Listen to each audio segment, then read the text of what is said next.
everyone. Welcome back to Connect with Christina. Today's special guest is my dear friend, Rebeca Steele, State Farm agency owner. Hello, hello.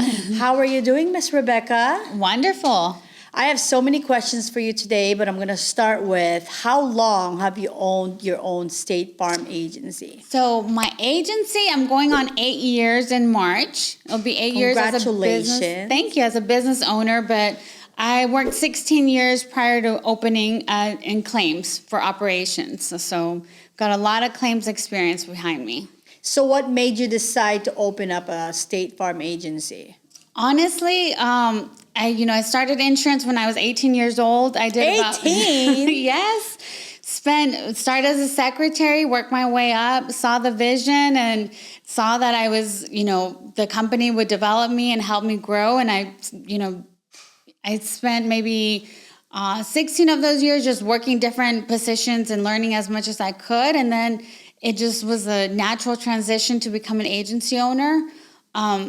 So about 10 years of that time I spent out in the field, and I was inspecting houses after they were damaged from storms. Wow. Yeah. So I really saw how State Farm really took care of their customers, and I was paying out claims and taking care of them. And so it was just a natural transition. I really believe in the company.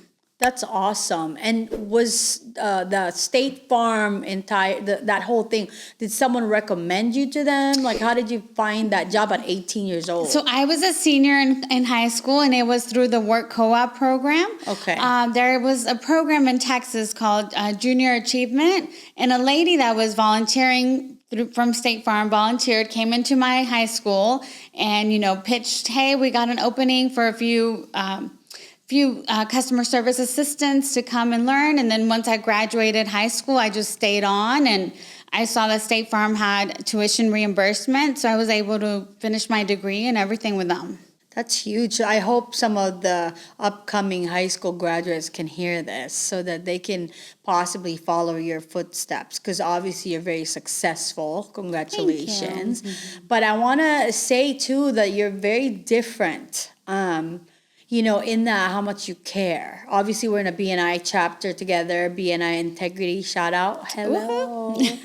But, I think that makes a difference. I'll give you an example. I noticed that when your clients get into an accident, they're not just calling a generic 800 number. They're coming to you, and then you're facilitating, assisting them. So talk about that a little bit. Yeah, so I do that strategically. I want my customers to call me.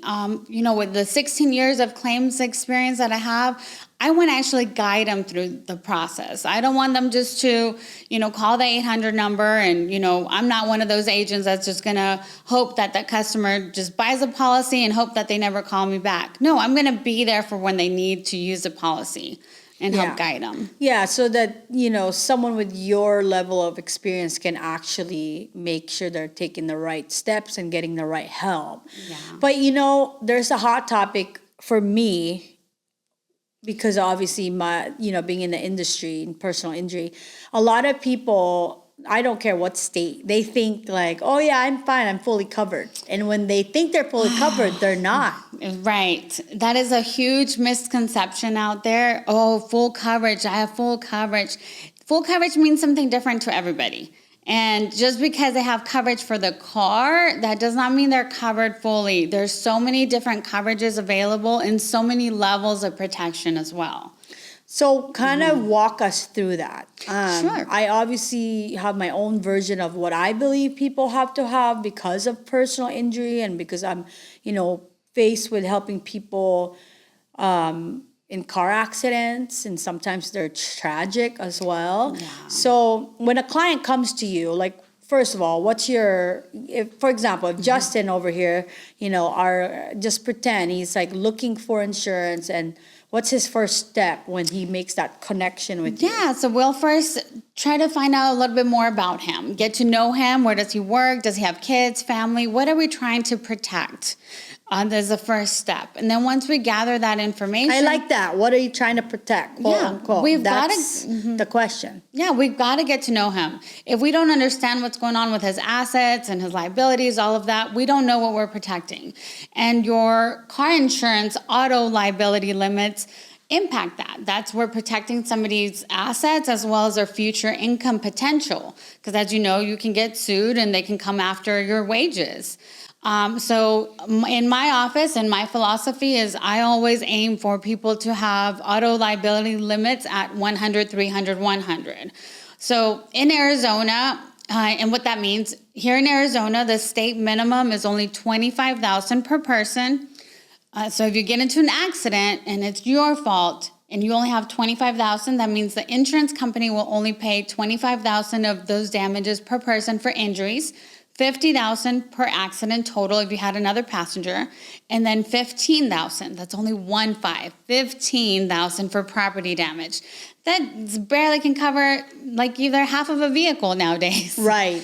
So that's the state minimum, and that's required to be legal. But I aim for, $100,000 per person, $300,000 per accident, and $100,000 for property damage. And it was recent too that it went from 15 to 25. Yes. When was that? Last year? I believe so. It's been a little while. Yeah. And even that's not enough. It's not enough. It's not, definitely. Yeah. But talk about what you just said. Like how, in what scenario can people come after your income? Yeah. So if you get into a car accident, let's say you are that person only with that 25,000, you cause, somebody to get paralyzed, or they break their back, their neck, something happens, and you only have 25,000, they're going to come after you and sue you. So the attorneys are going to look at your assets. Well, what do you have? What can they come after? And they're going to attach to your income, and make sure that, they're getting their client paid for. And have you had that happen already? I've had clients, unfortunately, that came over, and I document everything, all my conversations with my clients. And yes, I recommend XYZ, 100, 300, 100. And if they choose to decline that, I just put a note. Nope, wants to stay at state minimums. They declined increasing coverage, and then that's on them, unfortunately. And then in your best practices and in your world, what do you like to see on the insurance coverage? So the liability, at least 100, 300, 100. Okay. We want to have, their comprehensive and collision coverage to cover their auto, a windshield if they want it. We use their uninsured and underinsured motorists to protect them if they were to get hit by somebody that does not have insurance or doesn't have enough and they get injured, as well as medical payments coverage. It's huge. It's to cover themselves if they get injured. And even when it's their fault. Yeah. Correct. Mm-hmm. And what else? Like first party rental? Correct. Rental car coverage is important. That's huge. Especially if they only have one car, or they have two cars, there's two people in the house. They need to know, hey, are you just going to share a car for a month? It could take a month. Recently we saw just vehicles taking so long to get repaired. So it's you could be out of your car for a month. So right. Can you share a car, or do you want this coverage? So we try to explain things based on what the coverage does, because a lot of people don't know just what the name of the coverage. Right. Well, in our world, we definitely want to make sure people have the uninsured, underinsured, the medical payment, and then the first party rental. Correct. All those four things can make and break someone. Yeah. And, cause them a lot of hardship if they don't have it. Definitely. It can literally disrupt your entire life. And I think it's okay, well, I want to save money on insurance, but it's we want to try to understand or explain. Insurance is something that you really don't want to have to use it, but it better be there when you need it. Exactly. Am I saying that right? Yeah, exactly. It's it's for those scenarios that you don't know that could happen to you, and then when they happen, you want to make sure you do have those right coverages, and that you're not guessing, hey, is the company that I'm with gonna take care of me, or are they not? You want to be with a good company that's financially stable, and you want to have an agent that can help you, because if not, you're out there on your own and you don't know what to ask for and what to do. For sure, Rebecca is that agent. I mean, she'll take you by the hand, for sure. What are some of the common mistakes that, the consumers make when it comes to car accidents with respect to insurance? What do they always seem to be missing? Well, that's the rental car coverage. they didn't know they needed it or they didn't know what it was for. And we stress it. And like I said, we document everything if they decline it. But, there's people out there, even with other companies, that just think that rental car coverage is for them to go rent a car. And I'm like, no, this is for if you're in an accident, we'll provide a loan or a rental. We'll pay for that. Right. Because if you don't, what happens is you have to wait for the acceptance of liability that could take forever. Yes. Because obviously people are like, wait, and I understand. It's like, wait, I didn't cause this accident. I'm the victim. Why am I using my insurance?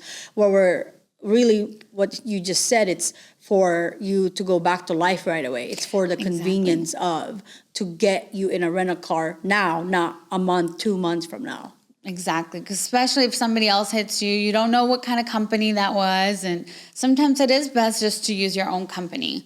Underinsured and uninsured, is that considered a benefit and not a claim? How does that work?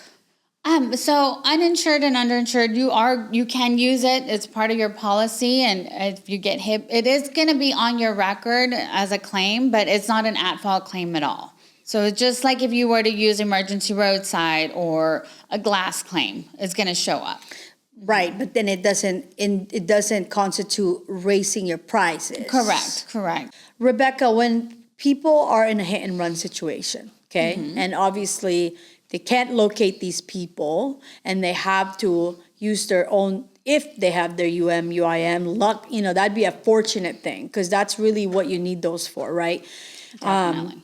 If you hire a lawyer, the lawyer will try their best to locate this vehicle, use cameras, kind of scope the area and try to locate if they can have a shot of the license plate, do their work, research, all that, okay? But in the end, if they can't locate and attach the hit and run to anyone, then we always pray that they have and UIM. Yes. So when we use it, does that affect them at all?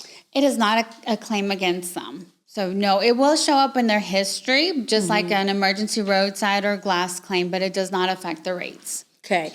Now, question, coverage-wise, is it curated to their age, like a high school kid, a senior, a family, with somebody with a business? So usually what I do is the protection, so the liability is to protect the other people, right? The person that they hit. So what we do is, okay, the protection you're giving the others, you should give yourself at least. So if we're recommending 100, 300, 100 for the other people, if they're injured and take care of their car, you want to make sure you're taking care of yourself and your family and the people in your car at least at that same level. 100,000 for you if you're injured, up to 300 if you have passengers in your car. So what are the different levels? So 25, 50, what else? 25, 50, 50, 100, 100, 300, 250, 500. It would be the highest. Gotcha. Okay. And then people can always reach out to you to see what fits them, obviously. Correct. Yes. And we discussed that. And, insurance is not a contract, which means you can make changes at any time with your policy. So if somebody's, already locked in, they think, oh, I already paid, with Geico or whatever. It's not, nobody has contracts. So you can change at any time, or you can make changes and call your company and tell them, hey, I want to increase this coverage. But with UM and UIM, well, how it works is that you can't have more coverage than what than your liability. So, for example, if you want 100, 300 for yourself, then you have to have 100, 300 in liability. You can't have like 25, 50 for them, but then But it can be reversed, where you're correct. You have higher liability and lower uninsured and underinsured. But obviously, what you and I want to see is you're going to cover yourself just as much as you're going to cover the other person. I actually just had a person today that came in. His claim was last year, but it was a hit and run. We took care of his vehicle was totaled, and he's still going through some medical issues and using his uninsured and underinsured motorist. Right. So and I know it's a hard question to ask because I just said for us, it's really, again, the UIM, MedPay, and first party rental. But from your perspective, what are the top three that, in your opinion, they should not be without? Well, enough liability coverage. They definitely need to protect their assets. A lot of people out here own homes free and clear. A lot of my clients where I'm at own, 2 or 3 houses without a mortgage. So, I mean, people can come after your assets and they can get sued for that. And so imagine working so hard to build something and have so much and then it get taken away because you had a car accident and didn't have enough coverage. And so unfortunately we see that. So want to make sure that that's where understanding who they are and what's going on in their world really matters. So is that the level? Because the highest is 250, 500, but then you can add I do umbrellas. Correct. We want to, take care of, if they, own their home or are a business owner, that they have that extra $1 million, up 2 million, 3 million. We go up to like 10 million or more if they need. Right. To protect their assets. And that's under the umbrella policy. It's called an umbrella. And then can you talk about that a little bit more? Sure. The umbrella policy, the liability will extend over to your auto and home. So think of it like an umbrella over everything that you own, your autos and your home. So if you were to get sued, if you get sued at home or while you're driving a vehicle and you cause an accident, or somebody comes over to your house, they trip and fall and they hurt themselves, somebody drowns in your pool. I've heard so many different scenarios, or dog bites. You have, you're grilling and your grill explodes and you cause a fire and burn somebody. Right. You can get sued. And so the umbrella will provide an extra $1 million of liability coverage on top of the underlying auto coverages and the home coverage. And how do people qualify for that? So it's just based on them. Everybody will qualify mostly, but the rate is based on, how many autos they have, how many drivers are in the house, whether they're ticket and accident free or not. And if they have tickets and accidents, the cost is going to be more. And it's rightfully so, because you're going to be more risk involved. Right. Mm-hmm. So that's a good point right there. What all do you guys look at when you're insuring someone? So insurance, to come up with a rate, there's so many different factors that affect your insurance rate. So it's going to be the length with the last company, making sure that you don't have any lapses in coverage. That's one of the big things. Don't ever have a lapse in coverage. That really affects you. Payment history, you want to make sure you're paying on time. They look at drivers in the house, tickets, accidents, the vehicle's year, make, model, all of that, the usage of the vehicle, how much are you driving it yearly, all of that's going to impact your rates. And then would you say State Farm is competitive with the pricing? Oh, yeah. We're very competitive. State Farm is a very conservative company, and we've been really, our actuarial department really foresees what's going to happen and projects out really well, so that our rates are really priced according to the risk from the front and from the get-go, so that we don't have to do these major price increases like some of the other companies. Yes, the insurance market is going through a lot of changes right now, and so much is affecting insurance rates, everybody, all the companies, but we're staying super competitive out there. So it's awesome. It's a great time. Didn't you guys just change something to where you're able to insure, I don't know, what is it, California? Oh. What was that? No, I think you're talking about recently. So the Hyundais, for a while, I don't know, there was a big TikTok frenzy about how to steal a Hyundai. Right. And it was certain years that you're not able to, a lot of companies backed out. Guys, yeah. Yeah, a lot of companies stopped insuring those because there was such a high risk in theft. Okay. And all the insurance companies were losing money. So recently, State Farm did bring back that we were going to be insuring them. I believe it was like years 14 to 21. Okay, models. So now you're able to insure. Mm-hmm. And then wasn't there any changes on home insurance or like different jurisdiction that you can also insure? Well, I know there's been a lot here in Arizona going on with fires and fire risks. And so State Farm has remained constant in being able to provide coverage to some areas that a lot of other insurance companies are not, like Heber and up north, those areas, Flagstaff around there. There's a lot of areas, just densely forest areas, that a lot of insurance have pulled out. So we're staying strong and I'm pricing our risk accordingly. But I want to peel the layers of claims. Okay. So when it's an insurance claim against like a house, let's say you had a flood, what does that look like? Okay, well, a flood. Like a flood from, like, say, a roof. Okay, because Not like your there's bathroom not the flood. or not like an outdoor actual flood like they have in Florida and all Right. those, because those are never covered with any company. Okay. But like, let's say, a tree falls through your roof, water comes in, and now it's raining and it floods, or a pipe bursts in your wall. Right. And you floods do your have a house. roof leak Yeah. from your plumbing. Okay. Yeah, correct. So that is covered. We take care of the dry out. That would be part of your policy and your claim, the drying it out, getting fans, dehumidifiers, all that stuff out there to make sure the property is taken care of. There's no mold issues. So they dry everything out, take care of all that, and then put it back together. Okay. But that's all covered in the policy. I always just say, your homeowner's insurance is meant for large losses. So, when you look at, the average home nowadays is $500,000. If you add all the coverages with the personal property contents, the loss of use, which is putting them somewhere else while their home is being built, you easily could be at $750,000 to $1 million. So a homeowner's claim is meant for large losses. So not a $3,000 claim or a $5,000 claim. It's meant for things that you can't take care of on your own. Because, in the end of it, we're there for the major losses. Right. And in the market, too many claims on your home can cause you to get dropped. And then, like, what's our average deductible for, like, home insurance? So home insurance, we use a percentage. So it's going to be 1% of the dwelling coverage or a 0.5%.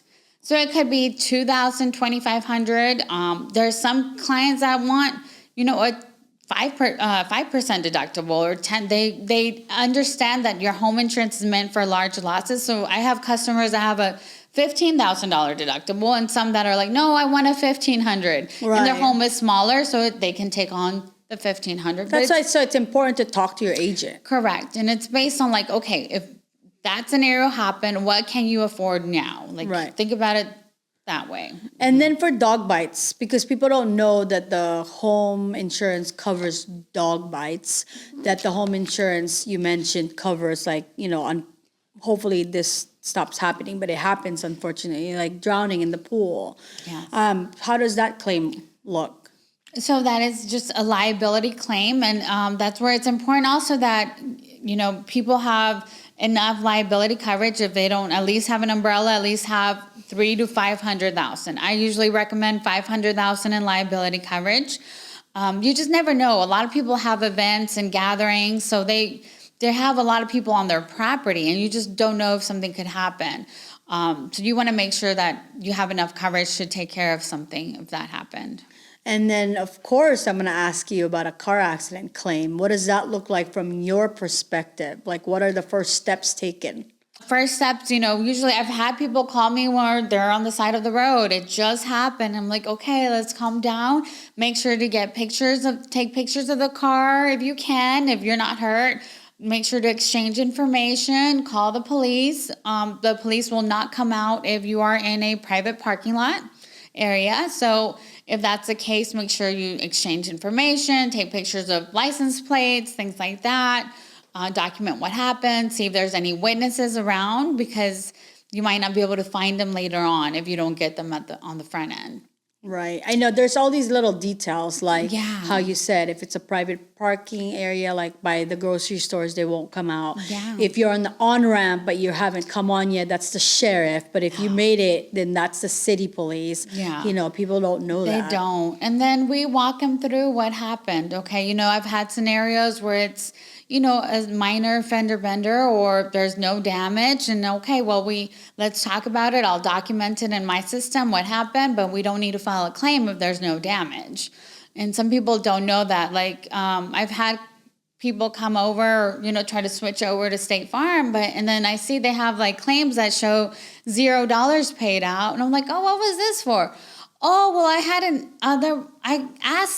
I called the agent or I called the company and I asked them, if I should file a claim or not. Oh, I didn't know they put that out as a claim. And I'm like, oh, yep. Unfortunately, sometimes if you don't have an agent, they just put it down as a claim and it's part of your history now. Oh my gosh. See, so you definitely, I would suggest you should certainly have a designated agent. And from what I know, most of the people you have been with you for a very long time. Yes, definitely. So yeah, going 8 years. So a lot of our clients are stay with us for a long time, and that's what we want to do: grow with them and take care of them and their family. So, in your history, Rebecca, without obviously disclosing names, like, can you share some of the, stories where it was good that they listened to you, and maybe some, just that way we can share it and people can learn from it? Like for me, I'll Yeah. start. So for us, we had a case like 8 years ago, and the lady was in a hit and run, but she did not have UM/UIM. Well, fast forward, and a few years later, she's in the same hit and run, but she listened to us, and so she was just fine. But in that first one, she almost became homeless because what happened to an accident, right? You're hurt, can't work. If you can't work, can't pay your rent. Can't pay your rent, you get evicted. It's like a domino effect. So, Oh, yeah. I see your position and owning this company as a very important role because you are able to render service and like guide people. So I'm sure you have stories like that, you know. Oh yeah, and there's just so many, and it's a little hard to try to pinpoint. But I mean, just looking back, I had one customer that had state minimums, and I, told him over and over, and actually worked for State Farm. So I was like, no, you need an umbrella, And unfortunately, he ended up in a neighborhood. You know how you have a four-way in a neighborhood. He hit a motorcyclist. And he was driving a truck, hit a motorcyclist. It ended up being like a rainy day, hit a motorcyclist. And it did turn out that motorcyclist was speeding, but, he didn't have much coverage at all. So we talked about it. He went through that claim. He experienced that, felt that feeling of like, oh my gosh, what's going to happen to me? Is everything going to be gone? Is my whole life ruined? And then, we got him now. He has an umbrella. He's covered. We got everything taken care of for him and his family. Well, and I've had other claims for our, where, as you know, with Call Christina, we get the client and then we try to find the best lawyer that fits them. And so we've had just like a diary of stories that some of them are just so heartbreaking, where it's like, and this one pertains to, hey, don't leave a dealership or a place, private or a dealership, without insurance because anything can happen to you.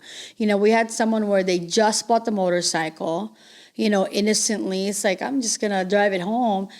Well, they get hit, right? And so you got to always think to yourself, no, don't move this vehicle unless you have insurance and you know for a fact that it's actually active. Do you agree? I 100% agree. And that's the part with like my clients and with State Farm is that they have automatic 14 days of coverage when they purchase a new vehicle, as long as they have current insurance and it's paid, if they're trading a vehicle. But some of those times they're, somebody's going where they didn't have a car for a while, so they didn't have insurance. And yeah, 100%, they need to make sure they have that insurance in place before they leave. Well, the other thing that's good with you is because, like I said, you help both the victims when they're your client and they're the ones that got hit, and then when they're the adverse driver that caused the accident, and you help both, just like we do. And I think on that regard, because we get a lot of calls like, well, who's, you're helping the victims find a lawyer, but who's going to help us? Like that's when I get to say, well, Yeah. If you have State Farm, you can call Rebecca because really it's the insurance job. That's what you pay insurance for, and they'll step in and help. But because they don't have an agent, they don't know that. And so we use this platform to say, hey guys, like accidents can happen to anyone. You don't plan on it. That's why it's called an accident. But if you have a good insurance company and a good agent, you'll be fine. Right? Exactly. And it's, I do insurance reviews with my clients at least once a year. We try to get them in, make sure nothing has changed. Life happens. There's always something, continuing to change, whether you need more coverage, things change. So we want to make sure we're staying up to date with their needs. Yeah, and I think with you, it's like when you do those reviews, you can kind of see like if they are paying for something they don't need, or if they have they don't have the things they need, then you'll add them on and educate them. Correct. So I definitely want more people to know about Rebeca with State Farm. So please tell everyone how to get a hold of you. Please give us a call or text at 480-306-4030. You can also email us, Rebecca@agentsteele.com, and it's Rebecca with one C. Yes, one C, guys. I know, we'll put it up here. It's a little different. But yeah, call or text is usually the best way And do you have a easiest for website everyone. too? Yes, it's www.agentsteele, and that's STEELE.com. Awesome. Well, thank you for making time. Yeah, thank and we you. will see you again. Thank you for having me. Appreciate Absolutely. it. Bye. Bye. Thank you.